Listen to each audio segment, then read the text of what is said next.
فأنا ناصح لإخواني بالصدع بالحق تبيض وجوههم. السكوت في مسألة الحزبية يضرها، فاصدع بما تؤمر وأعرض عن المشركين. سلامي على دماج ورجالها والشيخ يحيى ودار العلم يا سعد بانيها. بسم الله الرحمن الرحيم.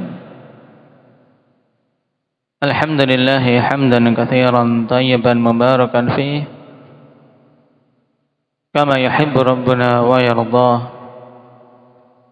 أشهد أن لا إله إلا الله وحده لا شريك له وأشهد أن محمدا عبده ورسوله صلى الله عليه وعلى آله وأصحابه ومن تبعهم بإحسان إلى يوم الدين. أما بعد. Pembahasan yang lalu kita telah masuk pada bab yang ke-65, bab ma jaa fi himayatin nabiyyi sallallahu alaihi wasallam himat tauhid wa saddihi turuqasy syirk.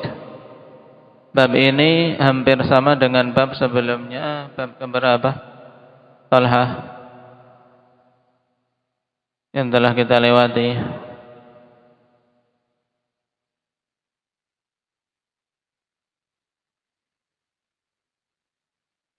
Baik, nah dengan bab ke-21 yaitu bab ma jaa fi himayatil Mustafa janabat tauhid wa saddihi kulla tariqin yusilu ila syirki. Terus apa tujuannya? Beliau seakan-akan mengulang kembali. Tujuannya apa? Indaka Ismail. Untuk ihtimam. Menambah ihtimam, menambah perhatian tentang perkara tersebut dan untuk menunjukkan pentingnya hal itu. Lalu apa perbedaan antara kedua bab ini? Tentunya tidak hanya sekedar mengulang begitu saja, tapi ada sisi perbedaan antara kedua bab. Aba Ali, perbedaannya?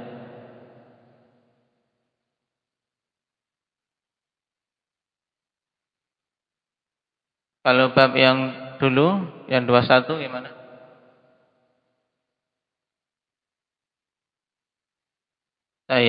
Penjagaan terhadap tauhid dari perbuatan-perbuatan yang mengarah kepada kesyirikan. Makanya dilarang membangun masjid di kubur, dilarang menjadikan kubur sebagai id yang didatangi berbolak-balik. Adapun bab ini yang ke-65 terkait pada ucapan-ucapan.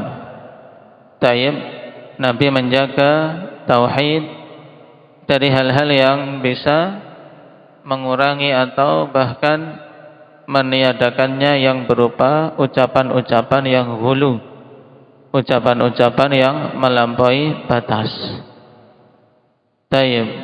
Perbedaan yang kedua apa? Hudzaifah.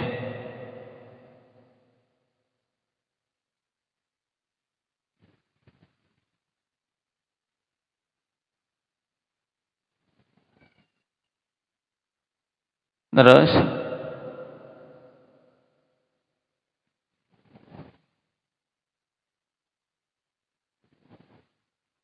dari lafaz janabat tauhid dan sekarang pada himat tauhid.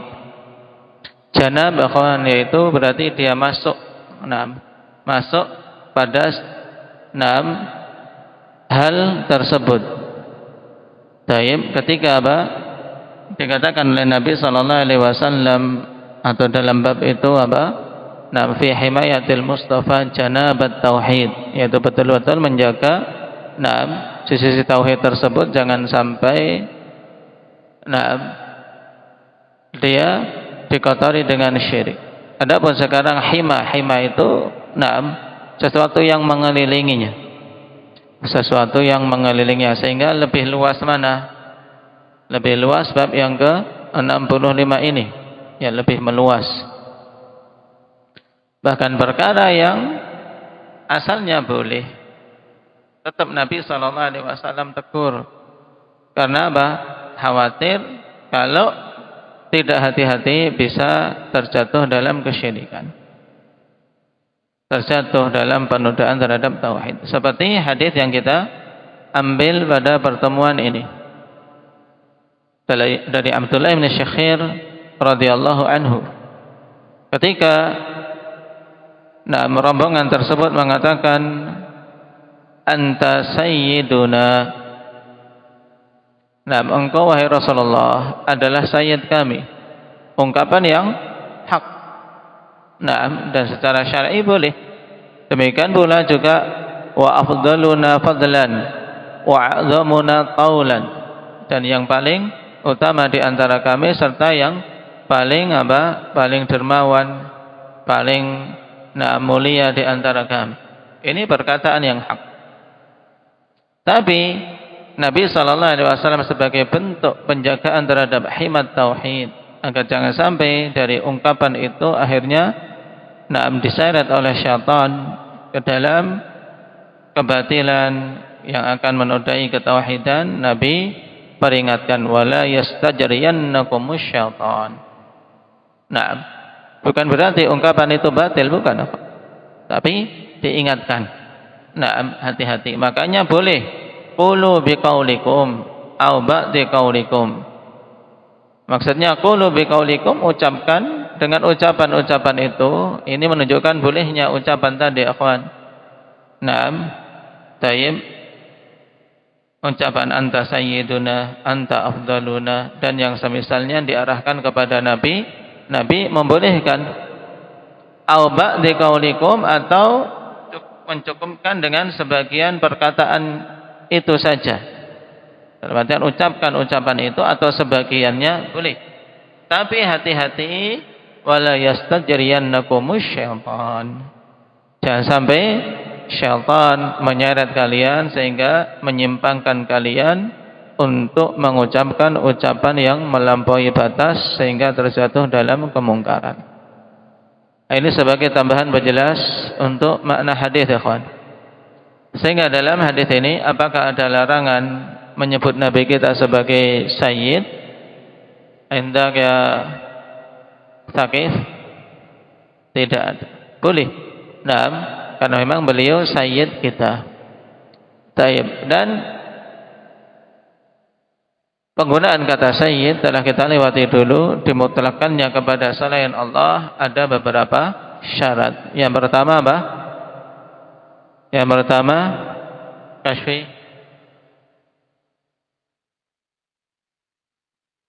Ketika kita membahas bab la taqul abdi wa amati.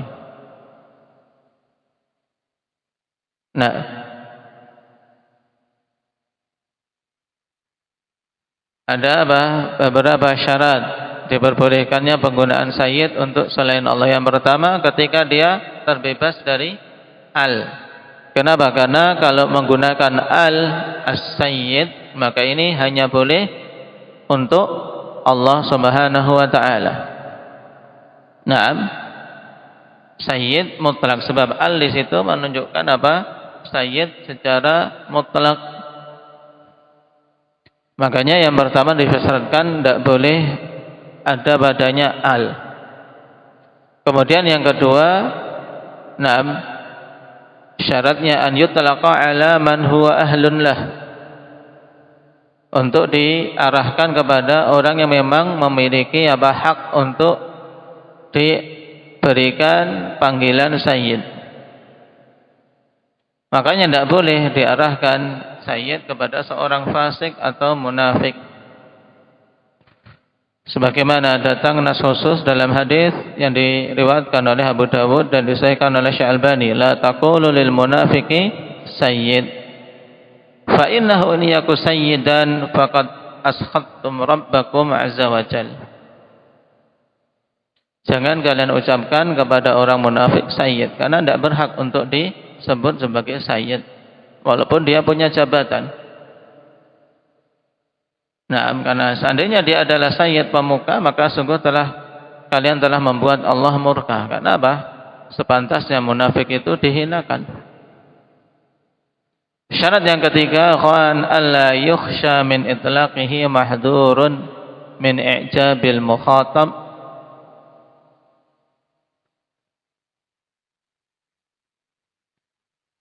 wa khunu'il mutakallim.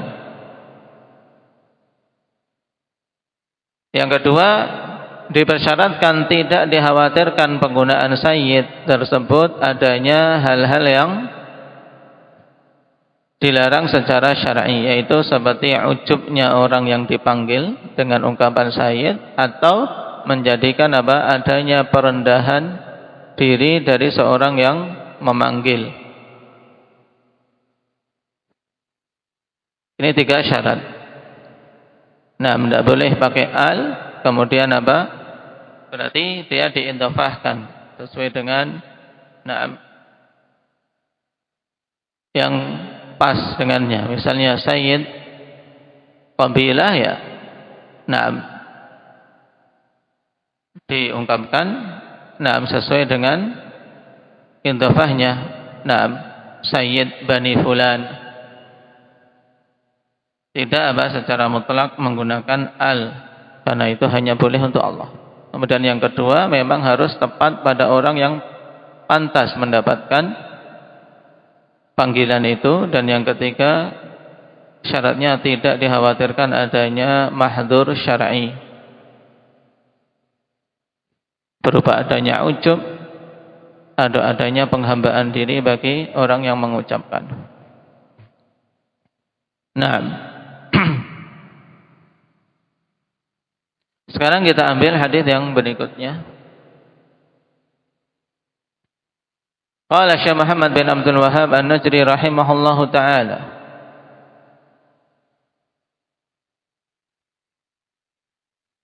wa an Anas radhiyallahu anhu anna nasan qalu ya Rasulullah ya khairana wa ibn khairina wa sayyidana wa ibn sayyidina, faqala ya ayyuhan nas qulu biqaulikum wala yastahwiyannakum syaitan, ana Muhammadun Abdullah wa rasuluh, ma uhibbu an tarfa'uni fawqa manzilati allati anzalani Allahu azza wa jalla. Rawahu An-Nasa'i bi sanadin jayyid. Dari sisi sanad, sebagaimana bisa kita lihat, hadisnya sahih dan dimasukkan oleh Syekh Albani dalam As-Sahihul Musnad. Juga dimasukkan oleh Syekh Al-Wadi'i, Syekh Muqbil dalam As-Sahihul Musnad, dan Syekh Albani telah mensahihkannya dalam At-Ta'liqatul Hisan.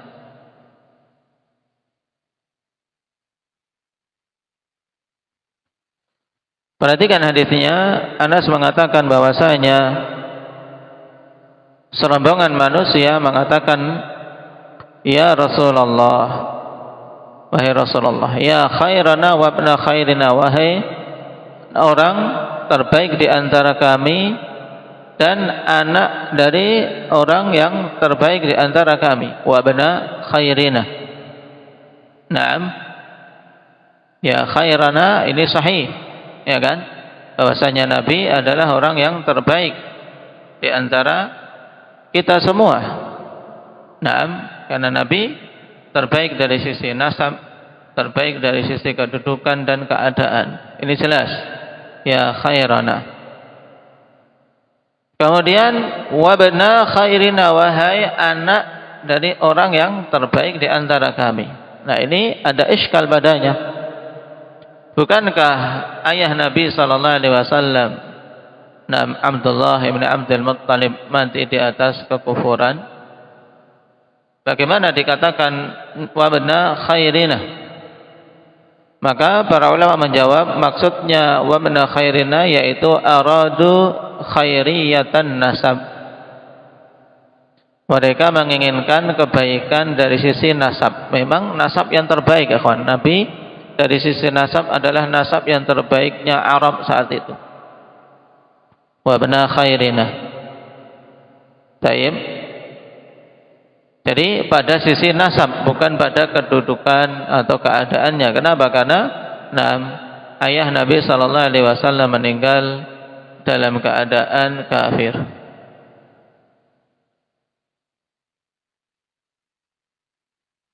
wa sayyidana wa ibna sayyidina.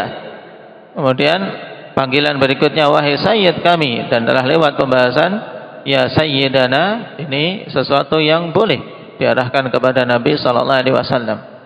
Cuman tanbih penting bahwasanya ketika kita mengungkapkan salawat atas Nabi, jika kita ingin membaca salawat Ibrahimiyah, maka tidak ditambahkan lafaz ini.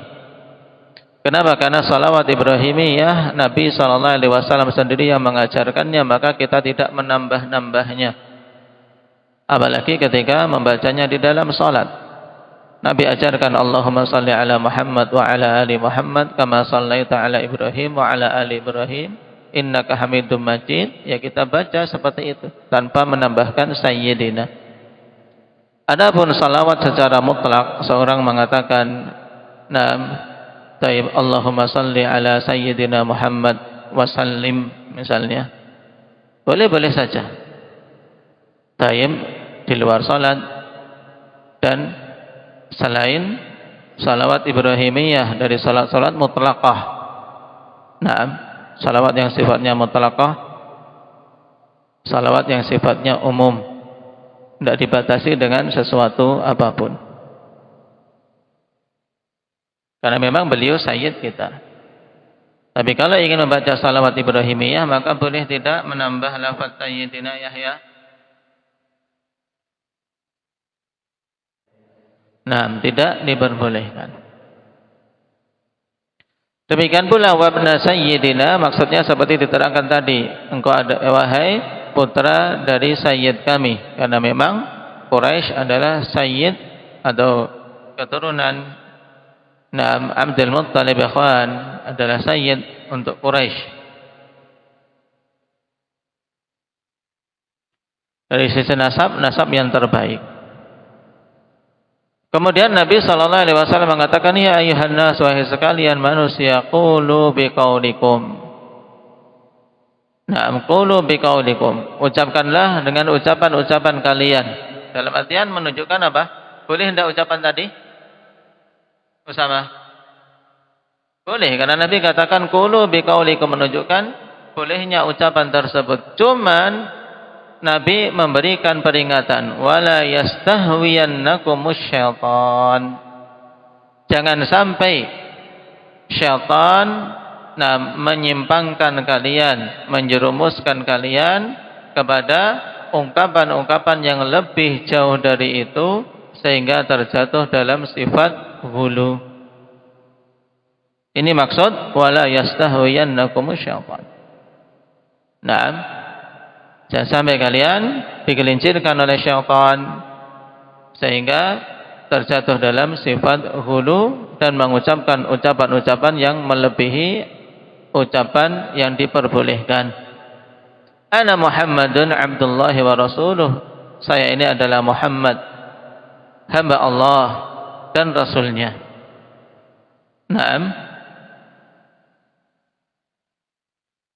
Abdullah, beliau hamba yang tidak boleh diserahkan peribadatan kepadanya atau disematkan sifat-sifat rububiyah untuknya, dan wa Rasul, beliau adalah Rasul yang tidak boleh untuk didustakan dan dimaksiati perintah-perintahnya.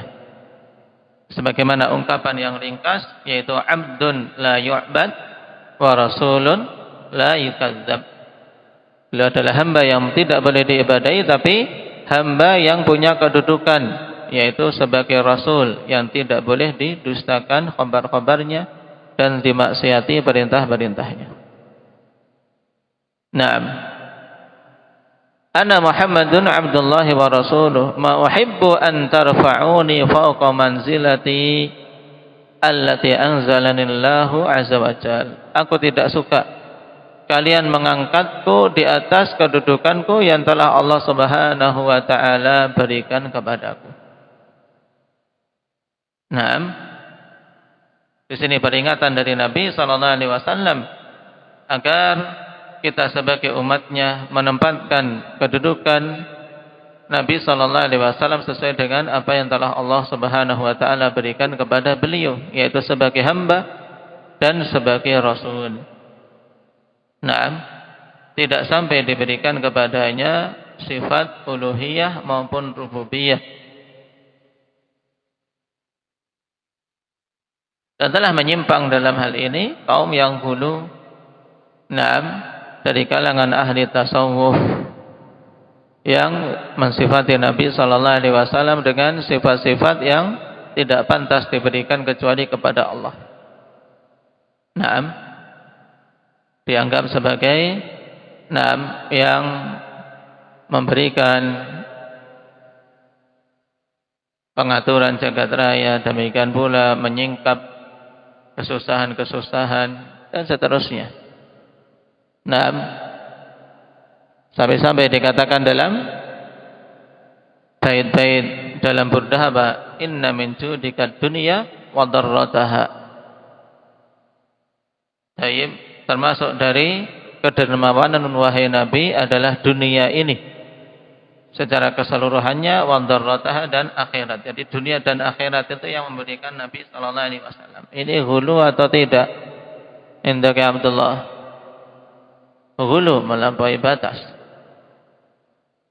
Nah, dan pernyataan kufur. Tayyib. Nah, jelas untuk bab ini, ikhwan. Sekarang kita masuk pada masail, fihi masail. Al-ula tahdhirun nasi minal ghulu. Peringatan manusia dari sifat ghulu. Dan ghulu, nah, yaitu apa? Mujawazatul had. Melampaui batas. Ini ghulu dilarang di dalam syarat kita secara umum, iyyakum wal ghulu. Fa inna ahlaka man kana qablakumul ghulu. Jauhilah oleh kalian sifat ghulu, karena sungguhnya telah membinasakan umat-umat sebelum kalian sifat ghulu.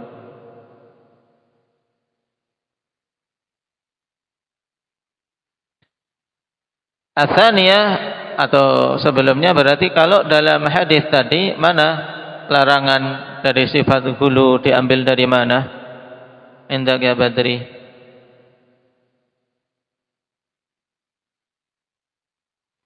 Taib, setelah apa? Melarang wala yastahwiyannakum syaitan.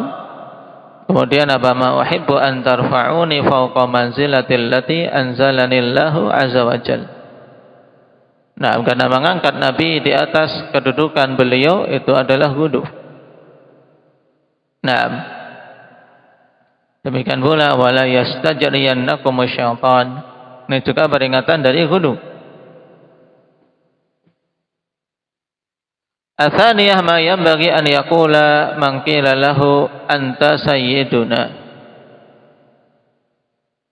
Naam.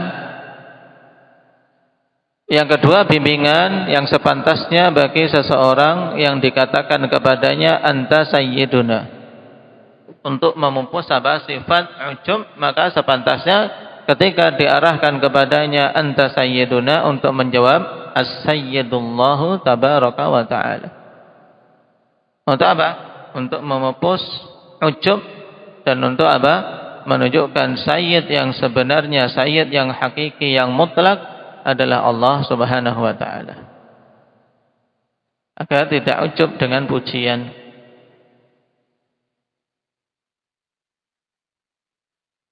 Ats-tsalitsah qauluhu la yastajriyannakum syaitan ma'a annahum lam yaqulu illa al-haq. Yang ketiga, perkataan Nabi sallallahu alaihi wasallam, jangan sampai syaitan menjerumuskan kalian pada ungkapan yang mungkar. Nabi ucapkan demikian bersamaan bahwa ungkapan yang diucapkan oleh para sahabat, nah, tidaklah mereka ucapkan kecuali hak, ya kan? Para sahabat mengucapkan ucapan yang hak, tapi bersamaan demikian Nabi mengatakan la yastajriyannakum syaitan. Ini menunjukkan perhatian beliau, penjagaan beliau terhadap apa? Terhadap batasan-batasan tauhid. Jangan sampai ada ungkapan yang bisa mengarah kepada hal-hal yang menodai ketauhidan. Naam.